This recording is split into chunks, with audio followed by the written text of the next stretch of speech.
Harry Potter, one of the most well-known fandoms in all of fandom. There's fanfics, web series, theme parks, transphobes, video games, merchandise, movies. The total outreach of this one singular fandom has labelled it the greatest franchise of modern times, earning more money in 8 films than any other franchise in the world. But you know what it also has? Theories. Now, I'm no Matt Pat or Carlin Bros who have their fair share of theories out there, but a lot of their theories tend to be ambiguous. So, I am going to try something that is one of my most favourite things in the world. Well-researched theories.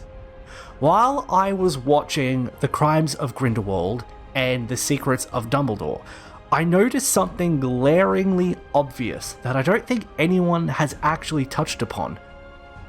Who killed Ariana Dumbledore? Hello, Internet! This is Override, and this is my new video thing. Theories and shit. The series.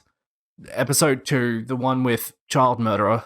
Ariana Dumbledore was born to Kendra and Percival Dumbledore, the latter of which was sent to Azkaban prison for beating up some muggles who attacked Ariana for using magic, which resulted in Ariana becoming a possible Obscurus. This led to the Dumbledore family to move from Mold on the Wold to their current home in Godric's Hollow.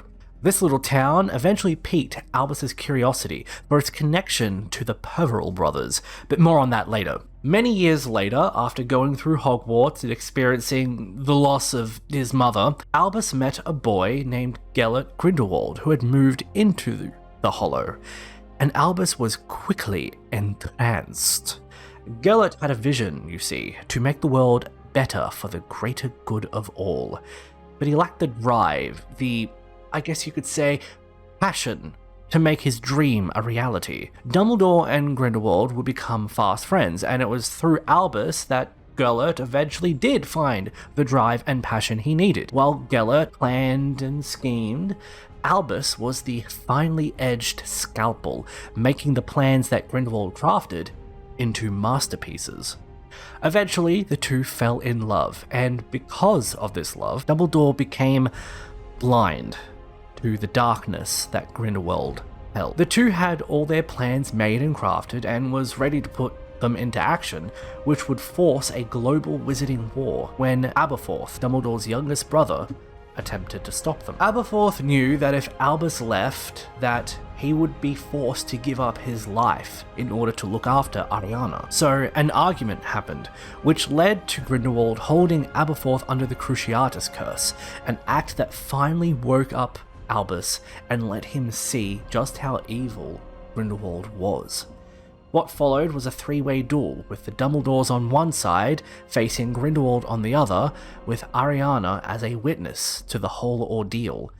The duel went on for a while, but the end result was just the same: Ariana's death and Grindelwald's escape.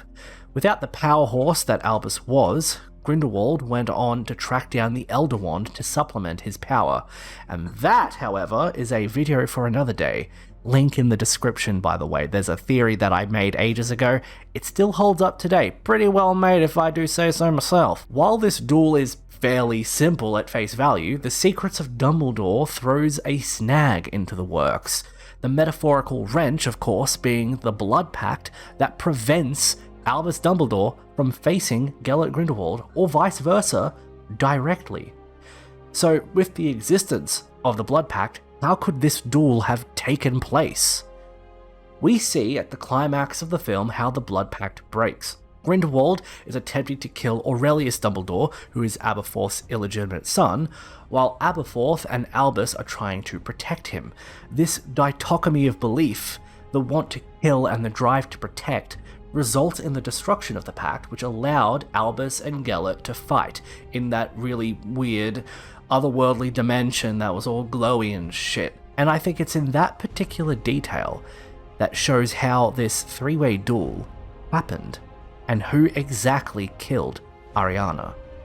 We know for a fact that Gellert and Albus are incapable of fighting each other, or even thinking of fighting each other, as the pact would restrain them totally and utterly. So what the hell happened?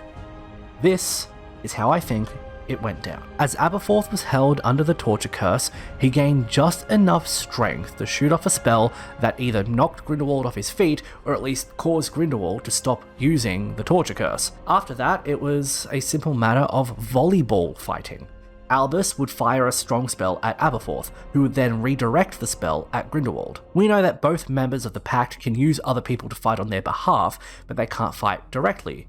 So with Aberforth redirecting Albus's spells, Albus could fight Grindelwald indirectly, which would not violate the pact they made that very summer. The fight would continue on like this for a while until it ended with Ariana's death. Now, this is where logic-based assumptions come in. I'm going to make the logical assumption that the cause of death was a direct hit with a spell. Most likely, that spell was the Killing Curse. We know that Grindelwald is smart, just as we know Albus is powerful, and Aberforth would do almost anything for his family. So assuming that the Killing Curse was the direct cause of death, this actually removes the possibility of Albus being the one who killed Ariana, as the Killing Curse can't be directed and only blocked. And Albus, while we know he is capable of using the curse, he wouldn't use it against Grindelwald. This particular fact of Dumbledore reveals that it can only be either Grindelwald or Aberforth as the one who killed Ariana Dumbledore. This leaves a possibility of either Grindelwald or Aberforth being the one who killed her, but not for long. We know that Albus was deeply in love with Gellert. Even at the end, he never wanted to see him die, or at least was not able to have him killed. This leads to only one possibility. Aberforth killed Ariana. Kind of. You see, Aberforth would have been fighting to kill Grindelwald, while Albus would have only been fighting to detain or restrain him, in the hopes of redeeming the errant Dark Lord. Eventually, Aberforth would stop redirecting Albus's spells and start using his own, which would culminate in the usage of the Killing Curse. Whether the duel led to Grindelwald being disarmed or distracted is ambiguous, and at the moment doesn't matter, but I believe that Aberforth went to cast the Killing Curse at Grindelwald, and not wanting his love to die, Albus jumped and either tackled Aberforth or redirected Aberforth's wand, changing the Killing Curse's target from Grindelwald to Ariana. She would then fall back dead, and Grindelwald would use the distraction to run away. I therefore believe Aberforth killed Ariana Dumbledore, with Albus Dumbledore's unintentional interference. This, I think, explains the actions between the two brothers for years to come. At Ariana's funeral, Aberforth broke Albus's nose, and Albus himself would go on to blame himself for the death, while Aberforth merely mourned the death, because Aberforth knew that if Albus didn't intervene, Ariana would still be alive, and therefore Aberforth harbored no guilt about the death, and only mourned the loss of his sister. There would be a permanent gap between the brothers, with Aberforth even trying to get Harry to stop following Albus's orders years after Albus had died.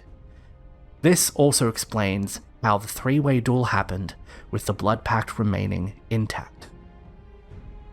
Well, there we go, ladies and gentlemen, my finely crafted theory on how Aberforth Dumbledore murdered his sister with the help of Albus. Did Albus deserve the visions he saw in the cave with the Horcrux? Did Aberforth deserve to feel a little bit more about the death of his sister? Let me know what you think in the comments below, and as always, I shall see you all in the next video. Good night, everybody.